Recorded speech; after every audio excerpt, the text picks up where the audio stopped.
What is up, everybody?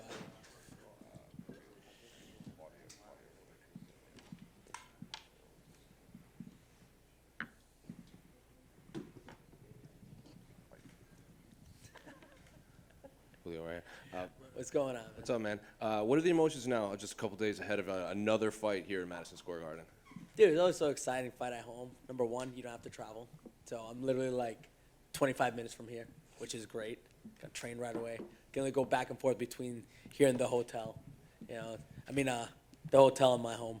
But it's great, but it's still, to the end of the day, it's fight time. So whether I travel, whether I'm home, it's time to fight. Did you feel like there was unfinished business here in Madison Square Garden, given how the last fight went? There is unfinished business here because I'm looking to get my 3 W's. I got my win in the Golden Gloves boxing here.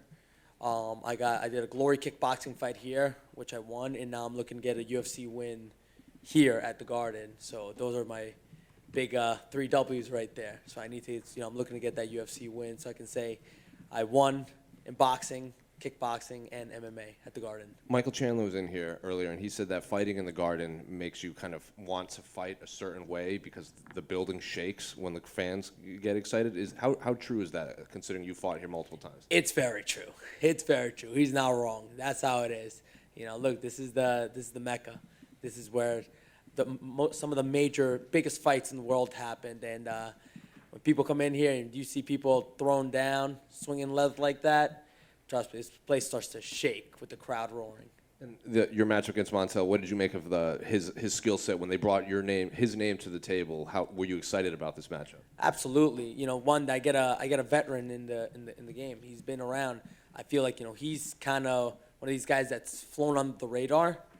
But I also I don't know if he hasn't fought in a little bit. But no matter what, he has a strong skill set. And the first thing I said, I'm like, man, I get another tall guy.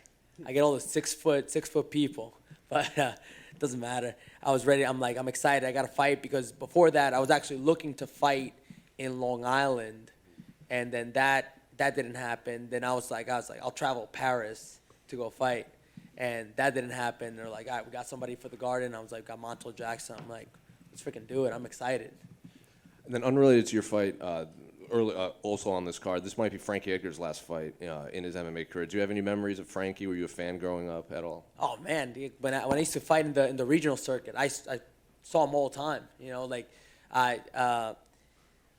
He was there every single time I would fight in the regional circuit in New Jersey and in ring combat, and I always talked to him. I watched him. I think I watched him do one of his last fights in ring combat before he got called to the UFC, and just following his career and what he's done, it's amazing. I get to witness his last fight in the UFC. This dude's a legend, right? Always coolest dude ever. Julio, I know in a recent interview you said your opponent, he likes to lull his opponent to sleep and then he attacks. How important is it for you to press the action so he can't do that? It's very important to press the action on him. I feel he does lull people to sleep. I know he's got a strong wrestling base. He's got solid jiu-jitsu, but his striking is so long that if you fall asleep, you might think you're at the distance that you need to be out of range from him, so he can't hit you, but he's actually closer than you think. So you have to be, on your toes with him, and especially also if you're trying to close the distance on him, that you don't drop your guard and leave any openings for him. Just over here. Your last fight, obviously, you missed weight by half a pound. What kind of corrections have you made this time around to make sure that doesn't happen again? I made the details that I needed to fix. Those little corrections were important. Also, the last time, like I said, it's my fault, but we ran out of time. It was either the fight doesn't happen because I don't make the scales, or I take the L on that and give up whatever I have to give for my purse for the 0.5. I'd rather the fight keep going, and it sucks because it's professionalism. So I hold myself accountable for that. So I fixed up the major details that needed to be fixed up, and we're ready to roll. And Montel hasn't been finished so far in his pro career. So how do you see this fight unfolding? What do you think you can expect to see from him?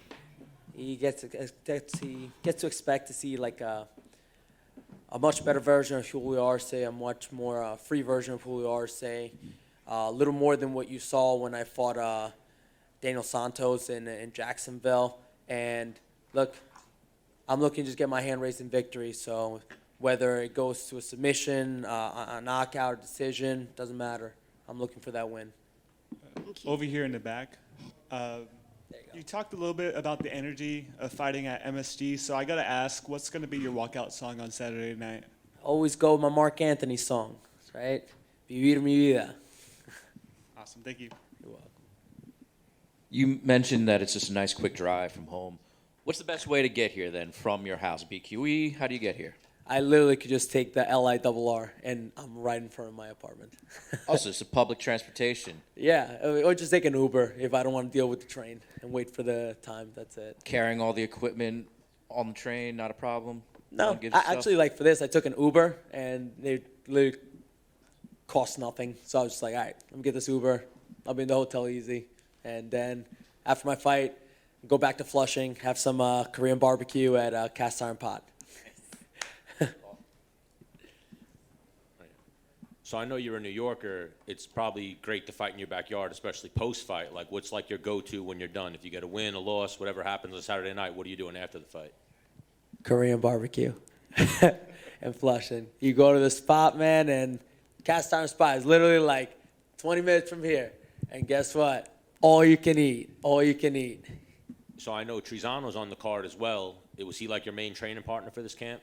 Him and I have a southpaw. I'm fighting a southpaw, so I did a lot of work with some boxers, lefty boxers, and I had this Albanian wrestling champion, this is Vilson, who's an up and comer as well, and he's been helping me work. He's also a lefty, so been getting a lot of lefty work. And Trizano has an orthodox fighter, but Trizano's also tall, like Montel, so sometimes we would spar, sometimes we would grapple, and we would give each other this, like, the look of our opponent. But I also had a lot of lefty work in here because I don't get a lot of lefties.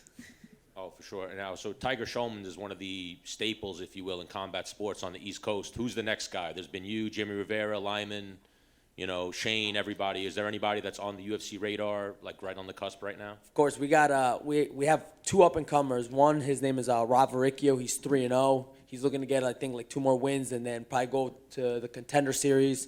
Monsher Kara, who's world-renowned jiu-jitsu champion. He's 4-0 right now.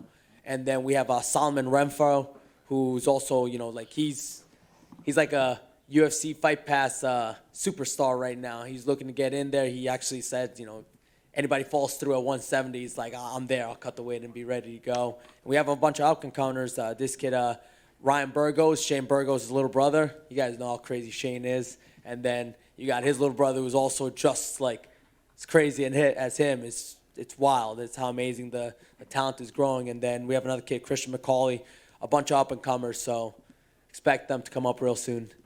All right. So Saturday night, we're going to get some Korean barbecue. Exactly. All right. Talk to you soon. My man. Over here. Hi, how are you? And welcome back to New York. Obviously, you're a resident, so welcome fighting in front of your hometown crowd. Obviously, you've been used to a New Jersey, New York crowd fighting for Lou Neglia and Ring of Combat. How do you describe the energy of fighting in front of a New York crowd as opposed to fighting everywhere else? Everybody gets rowdy. Everybody gets rowdy. You know that New York attitude. People get rowdy. People probably starting fights in the stands. Doesn't matter, but it's just electric. It gets you excited to fight. It's a beautiful crowd. Welcome back home. Exactly. Thank you.